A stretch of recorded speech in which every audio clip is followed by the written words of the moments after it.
नमस्कार, बोधि टेक्निकल में आपका स्वागत है। आज हम लोग अल्टरनेटर का 12वां सीरीज शुरू करने वाले हैं।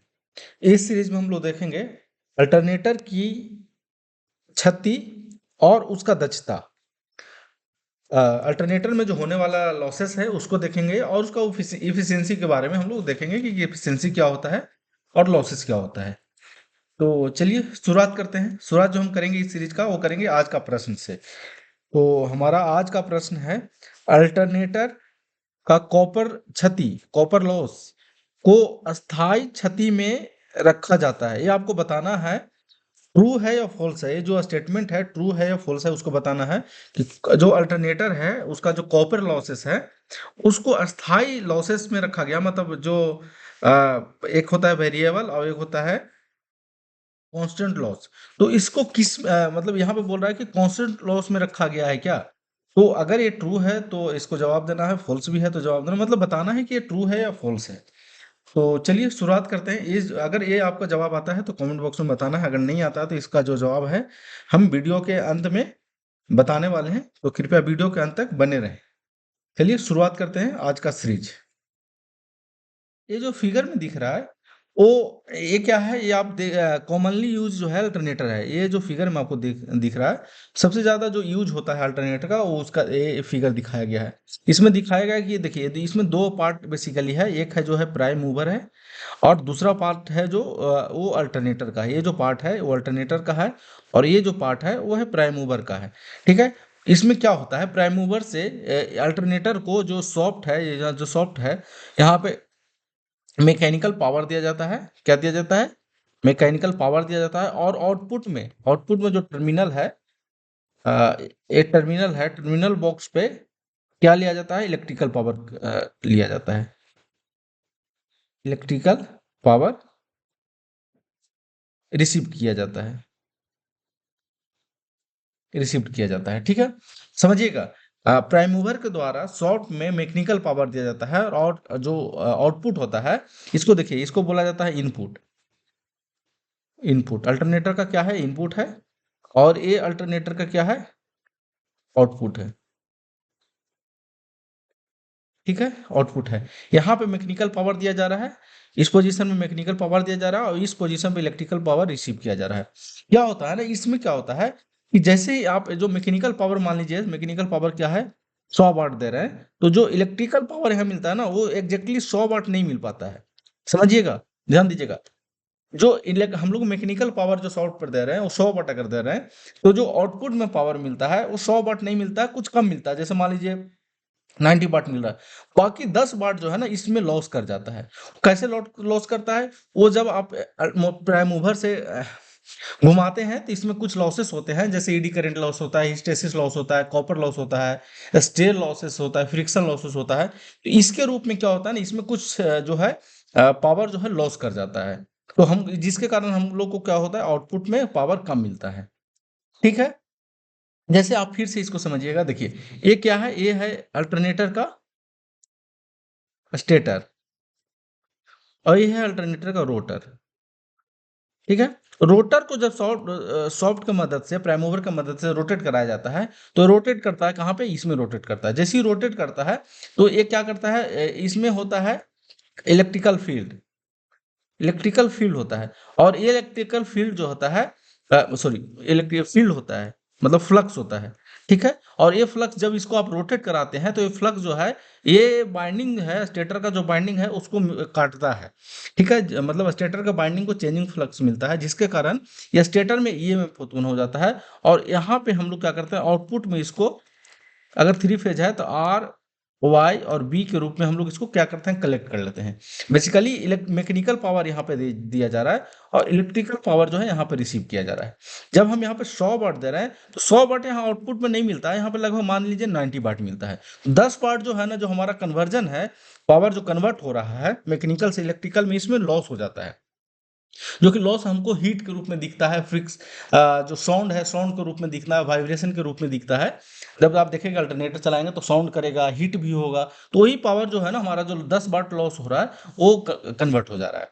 ठीक है, अब हम इसको समझते हैं कि जो ये पावर जो लॉस हो रहा है ना, ये 10 वाट हो रहा है, वो कितने प्रकार का होता है। तो ये इसका टाइप जो है, तो टाइप्स है, चलिए हम कुछ लिखे हुए हैं उसके आधार पर चलते हैं। ठीक है, ये बेसिकली क्या होता है, 3 प्रकार का होता है। एक होता है कॉपर लॉसेस, आयरन लॉसेस और यांत्रिक लॉसेस। कॉपर लॉसेस क्या होता है? कॉपर लॉसेस वैसे लॉसेस है जो कि बाइंडिंग के प्रतिरोध के कारण होता हो। ठीक है, कॉपर लॉसेस किसको, कॉपर लॉसेस की को कैटेगरी में कैसे रखा गया, कैसे हम आइडेंटिफाई करेंगे? जो बाइंडिंग के कारण होता है, बाइंडिंग में जो रेजिस्टेंस है उसके कारण होता है, इसलिए इसको ओमिक लॉसेस भी बोला जाता है। क्योंकि ओमिक प्रतिरोध का मात्रक क्या होता है? ओम होता है, ओम होता है, इसलिए क्या बोला गया, इसको ओमिक लॉसेस भी बोला गया है। मतलब जो बाइंडिंग का प्रतिरोध है जिसके कारण लॉसेस हो रहा है उसको बोला जाता है कॉपर लॉसेस। इसका जो फॉर्मूला होता है आई स्क्वायर आर होता है, ध्यान दीजिएगा। कॉपर लॉसेस का जो फॉर्मूला होता है आई स्क्वायर आर होता है, मतलब उसमें प्रवाहित होने वाली करंट को स्क्वायर करना है और उसका जो मौजूद प्रतिरोध है उससे गुना गुना करना है। ठीक है, दूसरा जो होता है वो होता है लौ क्षति, जिसको आयरन लॉसेस बोला जाता है। देखिए, ये जो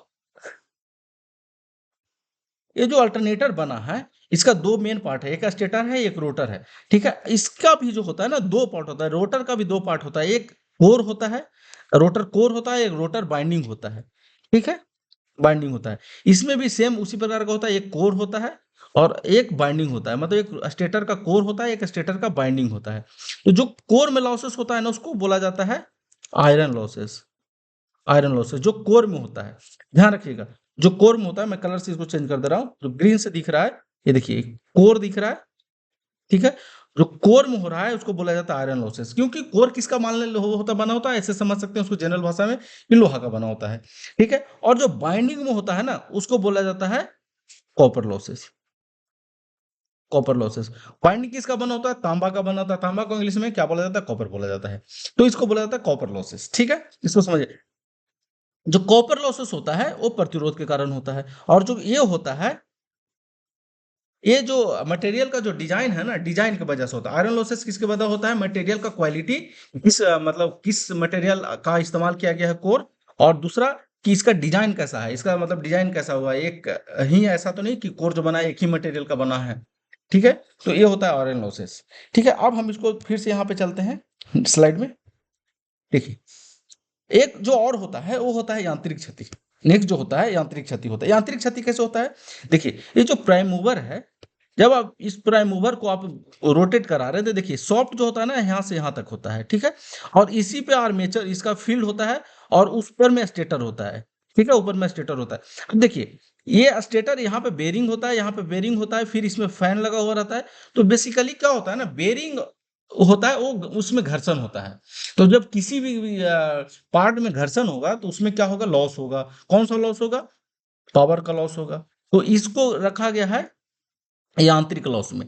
किसको? जो बेरिंग में घर्षण हो रहा है उसको। और देखिए फैन को जब अब सॉफ्ट पे फैन लगा है, फैन जब रोटेट करता है, फैन जब रोटेट करेगा तो उसमें भी एयर फ्रिक्शन लॉसेस होता है। एयर से मतलब एक तरह से अब मान लीजिए हमको हवा दे रहा है तो कहीं ना कहीं एयर से तो वो घर्षण कर रहा है ना, एयर से मतलब फेंक रहा है मुझे, मेरे मेरे तरफ। तो जो फैन के कारण जो एयर होता है उसको भी घर्षण, उसको भी रखा गया है किसमें? यांत्रिक क्षति में। ठीक है, तो इसमें देखिए ताम्र क्षति को रखा गया आर्मेचर और स्टेटर फील्ड का जो है क्षति, वो मतलब आर्मेचर और स्टेटर का जो बाइंडिंग है, आर्मेचर को ही स्टेटर बोला जाता है, मतलब स्टेटर और रोटर का जो फील्ड है उसमें जो हो रहा है, उसके बाइंडिंग में जो हो रहा है उसको कॉपर लॉसेस में रखा गया है। और ईडी करंट और हिस्टेसिस लॉस, मतलब जो कोर में हो रहा है लॉसेस, उसको लौ क्षति में रखा गया है। और वायु घर्षण, बीरिंग घर्षण और ब्रश। देखिए इसमें एक ब्रश भी, जब हम इसको मान लीजिए आउटपुट अगर हम स्लिप रिंग के थ्रू ले रहे हैं तो इसमें ब्रश भी इस्तेमाल किया जाता है। आप देखे होंगे कि जब अल्टरनेटर रोटेट करता है तो ब्रश भी इसमें लगा होता है, जो कि क्या बोलता है, स्लिप रिंग लगा रहता है, और स्लिप रिंग के ऊपर में क्या होता है? ब्रश लगा रहता है। जो कि क्या होता है, यहाँ पे ब्रश और स्लिप रिंग के बीच में घर्षण होता है। ठीक है, ब्रश और स्लिप रिंग के बीच में घर्षण होता है, तो उसको भी किस में रखा गया है? यांत्रिक क्षति में रखा गया है। मतलब यांत्रिक क्षति में क्या हो? वायु घर्षण जो फैन के द्वारा हो रहा है, बेरिंग घर्षण जो कि बेरिंग लगा है दोनों तरफ, जो सॉफ्ट पे लगा है उसके कारण, और ब्रूस घर्षण मतलब जो स्लिप रिंग में ब्रश जो घिस रहा है उसके कारण जो हो रहा है उसको यांत्रिक क्षति में रखा गया है, मैकेनिकल लॉसेस में रखा गया है। ठीक है, अब उम्मीद है कि ये वीडियो आपको अच्छा लग रहा होगा। अगर अच्छा लग रहा है तो कमेंट बॉक्स में जा करके बता सकते हैं कि कैसा, मतलब फीडबैक दे सकते हैं। अगर नहीं लग रहा है तो भी फीडबैक दे सकते हैं, और मेरे चैनल को सब्सक्राइब कर सकते हैं, लाइक कर सकते हैं। चलिए, लॉसेस कितना प्रकार का हो गया? 3 प्रकार का। ताम्र लॉसेस, लौ लॉस क्षति और यांत्रिक क्षति। ठीक है, ताम्र क्षति कहाँ हो गया? स्टेटर का और रोटर का बाइंडिंग में। लौ क्षति कहाँ हो गया? जो दोनों स्टेटर और रोटर है उसका कोर में हो गया। ठीक है, यांत्रिक क्षति कहाँ हो गया? वायु घर्षण के कारण हो गया, बेरिंग घर्षण के कारण हो गया, ब्रूस घर्षण के कारण हो गया। तो इतना क्षति हो गया। ठीक है, अब इस क्षति को जो है ना थोड़ा सा अलग कैटेगरी में भी बनाया गया है कि एक इसको बोला गया स्टेज क्षति। स्टेज क्षति क्या होता है? लौ क्षति और यांत्रिक क्षति को जो मिला करके बनता है उसको स्टेज क्षति बोला जाता है। गलत लिखा हुआ है। ठीक है, स्टेज क्षति बोला जाता है। और नियत क्षति मतलब कांस्टेंट लॉसेस किसको बोला जाता है? लौ क्षति, यांत्रिक क्षति और फील्ड क्षति, मतलब फील्ड में जो लॉसेस हो रहा है उसको क्या बोला गया? नियत क्षति। बेसिकली नियत कहने का मतलब कांस्टेंट लाने का मतलब वो हुआ कि वैसा लॉसेस जो लोड पे डिपेंड नहीं करता है। लोड पे डिपेंड नहीं करता है, कहने का मतलब कि अगर हम यहाँ पे लोड इसमें बढ़ा रहे हैं, इसमें लोड हम बढ़ा रहे हैं या घटा रहे हैं, इस पे हमारा जो लॉस है वो डिपेंड नहीं करता। मतलब लोड अगर जीरो है तो भी लॉसेस हो रहा है, और लोड अगर मैक्सिमम है तो भी लॉसेस हो रहा है। तो ऐसे लॉसेस को किस कैटेगरी में रखा गया है? नियत क्षति में, कांस्टेंट लॉसेस में। तो लौ क्षति, यांत्रिक क्षति और फील्ड जो होता है ना, जो फील्ड हम लोग लगा रहे हैं, रोटर में जो फील्ड डाल रहे हैं, उसमें जो क्षति होता है वो होता है, मतलब फील्ड क्षति, फील्ड कॉपर लॉसेस कर सकते हैं। फील्ड में जो कॉपर लॉसेस हो रहा है वो हो रहा है कि कौन सा क्षति में आ रहा है? वो कांस्टेंट लॉसेस में आ रहा है। ठीक है, और आर्मेचर में जो क्षति हो रहा है, आर्मेचर के जो प्रतिरोध है, आर्मेचर का जो बाइंडिंग है उसमें क्षति हो रहा है, वो वेरिएबल लॉसेस में आता है। ठीक है, और हम यहाँ पे आप निकाल सकते हैं कि कुल क्षति कैसे हो सकता है। कुल क्षति हमारा कौन सा आ गया? नियत क्षति प्लस वेरिएबल क्षति, नियत क्षति प्लस वेरिएबल क्षति। ठीक है, अब नियत क्षति में कौन कौन सा आ गया आप यहाँ पे लिख सकते हैं? लौ क्षति, यांत्रिक क्षति प्लस जो फील्ड है, फील्ड में कॉपर लॉस जो हो रहा है उसको, प्लस अस्थिर क्षति मतलब वेरिएबल लॉसेस में कौन हो जाएगा? आर्मेचर में कॉपर लॉसेस। इतना क्षति जो आएगा ना, ये टोटल क्षति हो जाएगा। मतलब जो अल्टरनेटर में टोटल लॉसेस जो हो रहा है ना, वो इतना प्रकार का हो गया। ठीक है, मतलब ये हो गया। ऐसे आप समझ सकते हैं, ऐसे समझ सकते हैं कि जो अल्टरनेटर है, ये अल्टरनेटर है, मान लीजिए यहाँ पे, इसको दूसरे भाषा में हम समझाने की कोशिश करते हैं कि जो अल्टरनेटर है, यहाँ पे आप मान लीजिए मैकेनिकल पावर दे रहे हैं, यहाँ पे जो इलेक्ट्रिकल पावर मिलेगा वो कैसे मिलेगा? मान लीजिए वो इसमें जो लॉस होगा ना, लॉस कौन कौन सा होगा? Constant plus variable losses. ये जो लॉसेस होगा ना, इसको मिला करके मतलब इसको हम क्या करेंगे, इसमें माइनस कर सकते हैं। इसमें माइनस करेंगे ये वाला, मान लीजिए यहाँ पे 100 वाट, ठीक है, और यहाँ पे 80 वाट मिल रहा है, तो मतलब ये जो है ना इसमें माइनस हो जा रहा है, तो ये कितना हो जाएगा? 20 वाट। ठीक है, ये क्या हो जाएगा? इसमें 20 वाट हो गया। कहने का मतलब हुआ कि जो यहाँ पे मिल रहा है, जो आउटपुट में मिल रहा है, और जो लॉस है, दोनों को हम जोड़ देंगे तो हमारा इनपुट हो जाएगा। वो क्या हो जाएगा? इनपुट हो जाएगा। या हम ऐसा कर सकते हैं कि जो इनपुट है उसमें हम लॉसेस को घटा देंगे तो हमारा क्या निकल जाएगा? आउटपुट निकल जाएगा। ठीक है, कहने का मतलब यहाँ से पावर हम दे रहे हैं, इसमें 100 वाट दे रहे हैं, यहाँ से कुछ 20 वाट लॉस कर गया और बाकी जो बचा यहाँ पे आउटपुट में मिल जा रहा है। ठीक है, तो इसी को जब हम कैलकुलेशन करते हैं, इनपुट और आउटपुट में जब हम रिलेशन दिखाते हैं, तो उसी को बोला जाता है एफिशिएंसी। मतलब हम एफिशिएंसी का मतलब हुआ कि जो हम पावर दे रहे हैं वो कितना मुझे आउटपुट में प्राप्त हो रहा है, आउटपुट में कितना प्राप्त हो रहा है, कितना परसेंट प्राप्त हो रहा है। 100 दे रहे हैं तो 80 मिल रहा है, 90 मिल रहा है, उसको परसेंटेज के रूप में देखते हैं हम लोग। ठीक है, तो देखिए दक्षता जो होता है, इसको एफिशिएंसी का सिंबल होता है। ठीक है, हम इसको क्या लिखते हैं? आउटपुट बटा इनपुट, आउटपुट पावर बटा इनपुट। अब इनपुट को हम दो भाषा में लिख सकते हैं। ठीक है, इनपुट को हम क्या लिख सकते हैं? लिख सकते हैं ना, आउटपुट प्लस लॉसेस। लॉसेस, जो कि हम लोग यहाँ पे पढ़ रहे थे, इसी में अभी जस्ट समझे हैं कि हमारा जो आउटपुट होगा ना, आउटपुट क्या हो जाएगा, मतलब इनपुट क्या हो जाएगा, आउटपुट प्लस लॉसेस। ठीक है, अब इसी को हम दूसरा भाषा में लिख सकते हैं। अल्टरनेटर की जब हम दक्षता ज्ञात करेंगे तो अल्टरनेटर का जो आउटपुट होता है ना, वो केवीए होता है, केवीए कॉस फाई होता है। ठीक है, अब इनपुट भी हमारा क्या होगा, इनपुट में हम क्या लिख सकते हैं, आउटपुट, देखिए सेम आउटपुट आ गया यहाँ पे, प्लस हमको लिखना है क्या, कुल ताम्र क्षति। यहाँ पे हम इसको ऐसे लिख सकते थे, कुल क्षति लिख सकते थे। ठीक है, लेकिन हम कुल क्षति को दो भाग में कर सकते हैं, कुल ताम्र क्षति कर सकते हैं, कुल स्थिर क्षति भी कर सकते हैं। ठीक है, कोई दिक्कत नहीं है, कोई कंफ्यूजन नहीं है। जब आपको एक बार कंसेप्ट क्लियर हो जाएगा ना कि कुल टोटल क्षति कौन कौन सा होता है, स्थिर क्षति कौन सा होता है, ताम्र क्षति कौन सा कैटेगरी में आता है, तो इसको आप ऐसे लिख सकते हैं। अब इसको माइनस करके आप इसको यहाँ कुल क्षति भी लिख सकते थे। ठीक है, अब इसको रिप्रेजेंट करने के लिए फॉर्मूला होता है कि आउटपुट को आप क्या लिख सकते हैं, केवीए, और पीएफ, पीएफ मतलब हुआ पावर फैक्टर, कॉस फाई को क्या बोला जाता है, पावर फैक्टर बोला जाता है। सेम नीचे हो जाएगा केवीए ब्रैकेट में गुने मतलब पावर फैक्टर प्लस क्षति, क्षति हम यहाँ पे बात कर रहे थे ना, क्षति मतलब कुल क्षति की बात कर रहा है, ये कुल क्षति की बात कर रहा है, ऐसा नहीं कि कॉपर लॉसेस की बात कर रहा है, या वेरिएबल कांस्टेंट लॉसेस की बात कर रहा है, या स्टेल लॉसेस की बात कर रहा है, ऐसा नहीं है, टोटल क्षति की बात कर रहा है। ठीक है, तो ये हमारा जनरल फॉर्मूला होता है इलेक्ट्रिकल मशीन के लिए कि आउटपुट बटा इनपुट। अब इसको अलग अलग फॉर्म को लिख सकते हैं, जैसे मान लीजिए 5 लिखना है कि 5 कितना होता है, तो 2 + 2 + 1, 2 + 3, 1 + 2 + 2। अरे कहने का मतलब कि 5 कैसे लिखना है बेसिकली, तो ये तो ऐसे लिख सकते हैं ना। तो सेम मान के चलिए कि अगर आपको ये पता है, ये फॉर्मूला, एक मिनट, ये फॉर्मूला पता है, तो आप सभी चीजों को जो है ना, और ये पता है, और बाकी आपको लॉसेस पता है कि ये लॉसेस क्या होता है, कैसे होता है। ठीक ठीक है, तो उसको आप अलग अलग तरीका में आप रिप्रेजेंट करके लिख सकते हैं।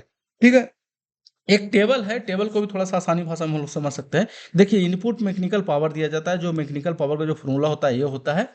ठीक है, यहाँ पे लॉस हो जाता है, कौन कौन सा लॉस होता है, आयरन लॉसेस होता है और मैकेनिकल लॉसेस होता है। मैकेनिकल लॉसेस में कौन कौन सा आएगा, ब्रश लॉसेस आ जाएगा, जो ब्रश पे और स्लिप रिंग के बीच में जो घर्षण हो रहा है वो हो जाएगा, और एयर फ्रिक्शन हो जाएगा। और एक और आता है, एयर फ्रिक्शन के बाद आता है, कहाँ गया, हाँ वायु घर्षण हो गया, बेरिंग, बेरिंग का लॉसेस हो जाएगा। ठीक है, और उसके बाद होता है ग्रॉस इलेक्ट्रिकल पावर जनरेटेड। ठीक है, अब यहाँ पे क्या हो जाएगा, इलेक्ट्रिकल पावर जनरेट कर गया, इसमें किया इसमें आर्मेचर में, मतलब स्टेटर में। ठीक है, वहां से जो स्टेटर में जो कॉपर लॉसेस हो जाएगा, जो बाइंडिंग में जो लॉसेस होगा, उसके आर में जो लॉसेस होगा, उसके जो माइनस करेंगे तो हमारा जो मिलेगा ये मिलेगा। ठीक है, ये मिलेगा नेट इलेक्ट्रिकल आउटपुट। ठीक है, मतलब इतना में से हम लोग क्या कर सकते हैं, इसको हम माइनस कर रहे हैं यहाँ पे। ठीक है, इसको, ये क्या होता है, 3 स्क्वायर आर, ये आर्मेचर है।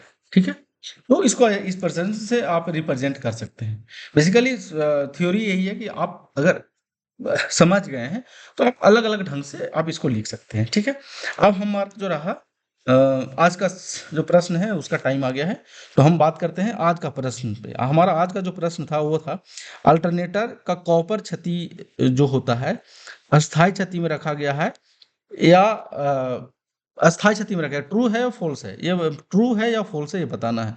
तो ये जो है कॉपर लॉसेस को किस में रखा गया है, कॉपर लॉसेस को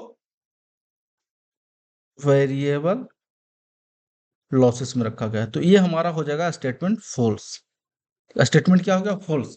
क्यों, क्योंकि हमारा इसको अस्थाई में रखा गया है, अस्थाई लॉसेस में रखा, कॉपर लॉसेस को किस में रखा गया है, अस्थाई में रखा गया है। और जो अस्थाई में रखा गया है, अस्थाई में रखा गया वो आयरन और जो है यांत्रिक लॉसेस हैं उसमें रखा गया है। ठीक है, तो आपसे अगर पूछा जाता है कि जो कॉपर लॉसेस है, अल्टरनेटर में होने वाली कॉपर लॉसेस है, जो आर्मेचर में बेसिकली होता है, स्टेटर में होता है, स्टेटर का बाइंडिंग में होता है, जो कि आर के कारण होता है, उसको किस कैटेगरी में रखा गया है, तो वेरिएबल का जो लॉसेस है उसमें रखा गया है। और जो जो कांस्टेंट है उसको में रखा गया है आयरन लॉसेस को और मैकेनिकल लॉसेस को, जो कि ऑलरेडी हम लोग डिस्कशन कर चुके हैं इसका, यहाँ पे डिस्कशन कर चुके हैं। ठीक है, देखिए वेरिएबल लॉसेस में किसको रखा है, आर्मेचर क्षति को रखा गया है। ठीक है, आर्मेचर क्षति में कौन सा आता है,